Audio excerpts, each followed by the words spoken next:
सरसों पालक की रसोई। सर्दियों की ठिठुरती सुबह थी। नागपुर की चौड़ी गलियों पर हल्की हल्की धूप उतर रही थी और इसी सर्दी में मधु देवी अपने हाथों में टोकरी पकड़े रसोई में आईं। टोकरी में ताजी सरसों और पालक की गड्डियां थी। श्वेता बहू, आज जरा मोटी कढ़ाई निकाल देना, आज सरसों पालक की स्पेशल सब्जी बनेगी। हमारे घर की परंपरा है, हर सर्दियों में यही बनती है। उन्होंने श्वेता ने जवाब दिया, अब कोई खाए ना खाए, मैं तो खाऊंगी। और सच कहूं तो तुम्हारी वह टंगड़ी बंगड़ी मुझे पचती नहीं, इसलिए मैं नहीं जाऊंगी।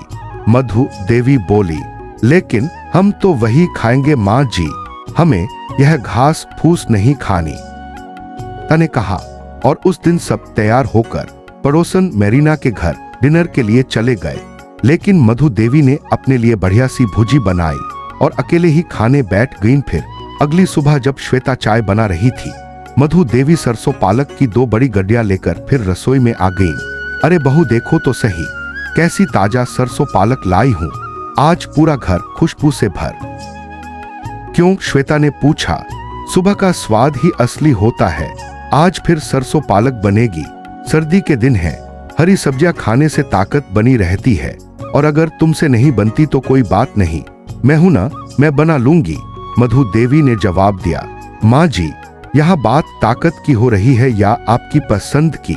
श्वेता ने चुटकी ली। हाँ हाँ, तो क्या हुआ, बात तो एक ही है ना। और मैं अच्छी सब्जी बना लेती हूँ, किसी दिन पता चलेगा जब मैं नहीं रहूंगी, तब मेरी बनाई सब्जी के लिए तरसोगी। मधु देवी ने कहा।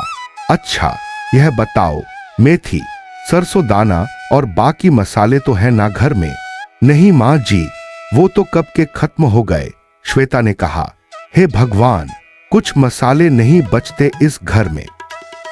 ना जाने दोनों बहुएं मिलकर कितने मसाले डालती हो सब्जी में, लेकिन फिर भी तुम्हारी बनाई सब्जियों में वह स्वाद नहीं आता। मधु देवी ने अफसोस जताया। खैर चलो, पहले चाय पिलाओ, फिर बड़ी बहू तू मेरे साथ जरा बाजार चल, हम दोनों मसाले ले आएंगे। उन्होंने कविता से कहा। माँ जी, इतनी ठंड में? कविता ने चिंता जताई। हाँ, तो ठंड क्या तुझे खा रही है? तुम आजकल की बहुएं बिल्कुल छुईमुई हो गई हो, कुछ करना ही नहीं चाहती। मधु देवी बोली। अरे माँ जी, मैं तो आपकी सेहत की चिंता कर रही थी, इतनी ठंड में बाहर जाएंगी तो हालत खराब हो जाएगी, आप टोपी मफलर पहन लेना।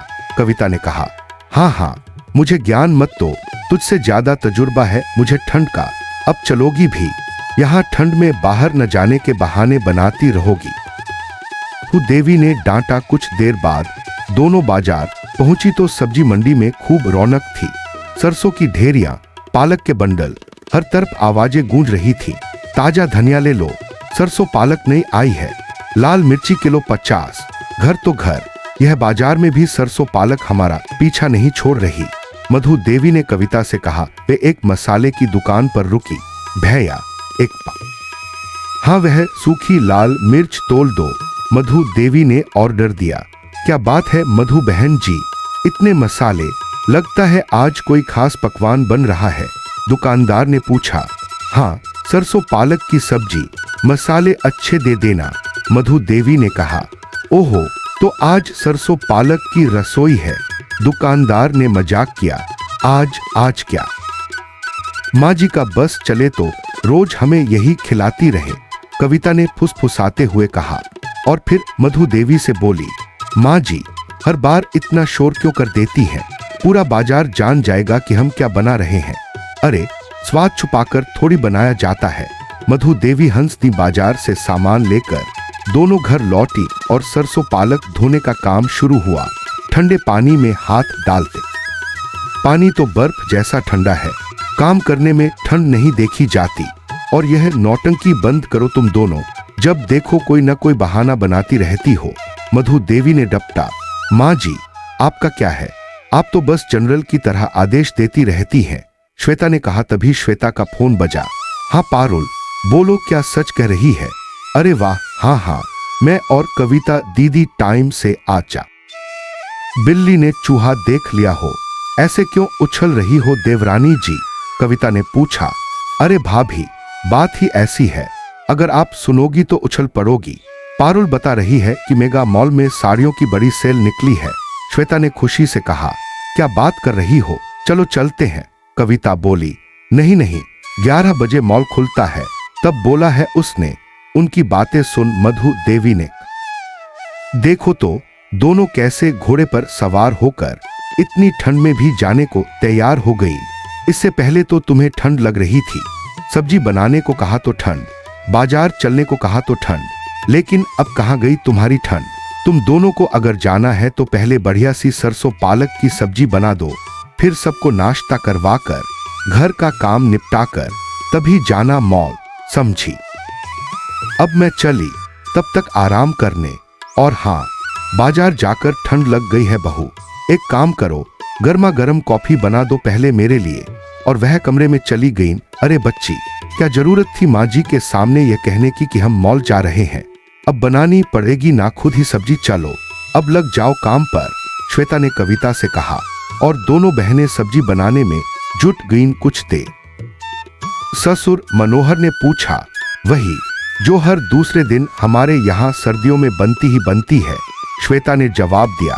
ओह, समझ गया, यानी सरसों पालक की सब्जी तुझे भी उतनी पसंद नहीं है ना, जैसे कविता बहू को नहीं पसंद।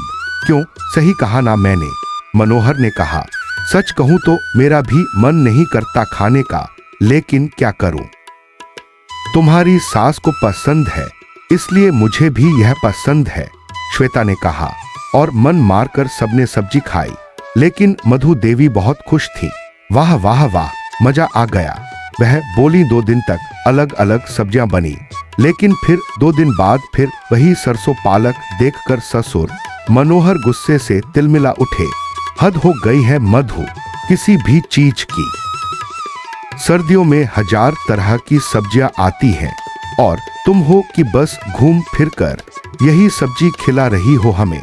अब अगर एक बार और यह सब्जी इस घर में बनी तो मैं बता रहा हूं, मैं ना खाने का संन्यास ले लूंगा। अब मुझे नहीं खानी यह सब्जी, तुम ही खाओ। वह गुस्से में मेज छोड़कर चले गए। यह देख मधु देवी को बहुत बुरा लगा। उन्हें एहसास हुआ कि उन्होंने जरूरत से ज्यादा सरसों पालक खिला दी है। उस दिन के बाद उन्होंने यह सब्जी लाना ही छोड़ दिया, लेकिन साथ ही वह पहले जैसी रही भी नहीं। वह गुमसुम चुपचाप रहने लगी, न किसी से ज्यादा बात करती, न बहुओं को किसी चीज के लिए टोकती। सच कहूं श्वेता, तो मुझे तो क्या हो गया माँ जी, आपको सब्जी पसंद नहीं आई, हमें लगा इतने दिनों बाद देखकर आप खुश होंगी। श्वेता और कविता ने घबराकर पूछा। क्योंकि मैं यह सिर्फ सब्जी यूं ही नहीं खाती थी, बल्कि अपनी माँ की यादें ताजा करती थी। मेरी माँ हर सर्दी में यही बनाती थी, उनके हाथों की महक मेरी रसोई में आज भी उतर आती है। मेरे मायके की रसोई पूरी सर्दी सरसों पालक से महकती। मधु देवी ने रोते रोते कहा। माफ करना माँ जी, हमें नहीं पता था आपकी इससे इतनी भावनाएं जुड़ी हैं। दोनों बहुओं ने कहा। हाँ मधु, हमें माफ कर दो, यह बात तुम पहले बता देती तो इतना बवाल ही नहीं होता। अब से जब तुम्हारा मन करे यह सब्जी बना लिया करो। चलो अब खाना खा लो, बहुत दिनों से ठीक से खाया ही नहीं है, मनोहर ने प्यार से कहा। और सबने मिलकर उन्हें हाथों से खाना खिलाया। उस दिन सबके चेहरे पर फिर से हंसी लौट आई। लेकिन अगले दिन जब दोनों श्वेता ने पूछा, तभी पीछे से मधु देवी आईं। बहू, यह सब गांव से आया है, कल हरिया चाचा का फोन आया था कि काफी सारा सरसों पालक लगा है, भेज दूं? तो मैंने कहा भेज दो, तो उन्होंने रात को ही ट्रक भरकर भेज दिया है। पहले तो हम दिन में एक ही बार बनाते थे, लेकिन अब तीनों वक्त तुम यही बनाना। यह कहकर वह चली गईं। दोनों बहुएं एक दूसरे के कंधे पर सिर रखकर रोने लगी। संगीत बदलता है। विमला नाम की एक बूढ़ी अम्मा अपने बेटा बहू के साथ रहती थी। 2 महीने पहले उनके बेटे रमेश का एक बड़ा एक्सीडेंट हो गया था, जिस वजह से वह चलने फिरने से मोहताज थे। विमला की बहू सरस्वती का 7वां महीना चल रहा था। घर में कमाने वाला कोई नहीं था। मैंने तो देखा है, दुकानदार ऐसे ही बांधकर बेच देते हैं। सरस्वती ने एक दिन पूछा, तभी तो लोगों को साग पसंद नहीं आता। जरा सी भी घास फूस स्वाद बिगाड़ देती है। अब मैं भी गंदा साग बेचने लगूंगी तो मैं भी कोई कमाई नहीं कर पाऊंगी। मैं चाहती हूँ लोगों को बढ़िया साग मिले और वे दोबारा मेरे पास आए, इसलिए थोड़ी मेहनत में क्या हर्ज है। विमला ने जवाब दिया, हरी सब्जियां तुम्हारी पसंदीदा है। अब रोजाना तुम्हें ताजा हरा साग मिलेगा। अब अगले कुछ महीनों तक मैं साग ही बेचने वाली हूँ। विमला ने गाय को साग खिलाते हुए कहा और गौ माता ने भी अपनी हाँ में जवाब दिया। पहले दिन विमला के कुछ पुराने ग्राहक साग खरीद कर ले गए। अम्मा, तुम्हारा साग सबको बहुत पसंद आया था। एक काम करो, 5 किलो साग काट कर दे दो। ग्राहक ने कहा, अम्मा मुझे भी 1 किलो पालक, 1 किलो सरसों और थोड़ा बथुआ मेथी दे देना। दूसरे ने कहा, सही देती है यह साग। मुझे तो मंडी में समझ ही नहीं आता कि किससे खरीदूं। मैं तो इन्हीं अम्मा से सब्जियां लेती हूँ। साग बहुत बढ़िया देती है। अम्मा के साग में एक भी घास का तिनका नहीं होता, न कोई फालतू घास फूस, कच्चा बन या तुरंत घुलने वाला।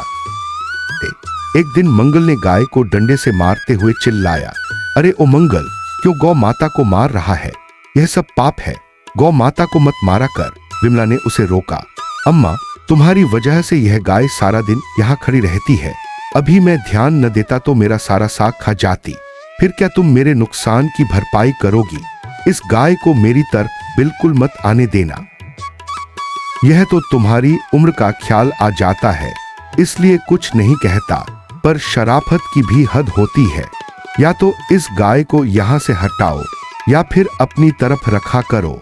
मंगल गुस्से में बोला, हाँ हाँ, इतना चिल्ला मत, नहीं आएगी तेरी तरफ। बताओ तो, डंडे से पीट रहा है एक भोले भाले पशु को। गौ माता, कोई जरूरत नहीं इस मंगल की तरफ जाने की। लो, मैं तुम्हें साग देती हूँ, खाओ। विमला ने गाय से कहा। मंगल के इस व्यवहार से विमला को बहुत दुख हुआ और मंगल भी चुप नहीं बैठा। उसने एक ऐसी योजना बनाई जिससे विमला का ठेला हमेशा के लिए हट जाए। और फिर एक दिन जब विमला पानी पीने नल पर गई तो मंगल ने पीछे से साग पर एक जहरीला पदार्थ छिड़क दिया। आजकल के बच्चे अलग रहने में ही खुशी ढूंढते हैं। अब जो जिंदगी बची है वह जैसे तैसे हम पति पत्नी काट लेंगे, बूढ़े सज्जन ने उदास स्वर में कहा। और मंगल अपने ठेले पर बैठा यह सब सुन रहा था। मन ही मन वह मजा ले रहा था। उसे पता था कि उसके छिड़के जहर का असर जरूर होगा। अगले दिन जब विमला फिर ठेला लगाने आई तो मंगल ने देखा कि जिस गाय ने तुमने मुझे कल कैसा साग दिया था, मैं तो कभी सोच भी नहीं सकता कि तुम मुझे ऐसा साग दोगी। बूढ़े सज्जन ने जोर से कहा, हाँ मुझे भी अम्मा, तुमने कल क्या साग पकड़ा दिया। मुझे तो यकीन ही नहीं हो रहा कि तुम ऐसा साग रखती हो। एक महिला ने भी कहा, क्या क्या वह भाई साहब सब ठीक तो है ना? अम्मा के साग में क्या खराबी है? जरा मैं भी तो सुनूं, क्योंकि मैं भी, मुझसे कोई भूल हुई है। मंगल ने बीच में घुसकर पूछा, नहीं विमला बहन, कोई कमी नहीं रही तुम्हारे साग में। तुम्हारा साग तो जादू कर गया। मेरे बेटा बहू ने कल साग खाया। अब इसे इत्तेफाक कहो या तुम्हारे साग का जादू। मेरे बेटा बहू ने कहा कि इस साग को खाकर उन्होंने अपने विचार बदल दिए हैं। वे अब हमारे साथ ही रहेंगे। उन्होंने कहा कि साग खाकर उनका मन, एक काम करो, 5 किलो साग और दे दो। बेटा बहू ने कहा है, वे आज भी तुम्हारे हाथों का साग खाएंगे। जल्दी से यह जादुई साग मुझे काट कर दे दो। मैं तो तुम्हारा परमानेंट ग्राहक बन गया हूँ। बूढ़े सज्जन खुशी से चिल्लाए, बिल्कुल वैसा ही जादू मेरे साथ हुआ। अम्मा जी, हमारे बहनोई ही हमसे बहुत नाराज थे। कल हमने जिद करके उन्हें साग रोटी खिलाई। पता नहीं आपके साग में क्या जादू था। बहनोई जी ने इतने मीठे व्यवहार से बात की कि हम सब हैरान रह गए। मुझे तो लगता है अम्मा, आपके जादुई साग में जरूर कुछ बात है जो हम सबके साथ अच्छा हुआ। अब तो हम सब रोजाना आपसे ही साग लेंगे। अम्मा का जादुई सरसों का। महिला ने भी तारीफ की। मंगल का मुंह खुला का खुला रह गया। वह नहीं जानता था कि विमला को उनके अच्छे कर्मों का फल मिला है। बूढ़ी अम्मा विमला रोजाना गौ माता को साग खिलाती थी और गौ माता ने विमला के साग पर ऐसा जादू किया कि मंगल की छिड़की जहरीली दवा का कोई असर नहीं हुआ। गाय के चमत्कार से विमला का साग जादुई बन गया था और इस बार की सर्दी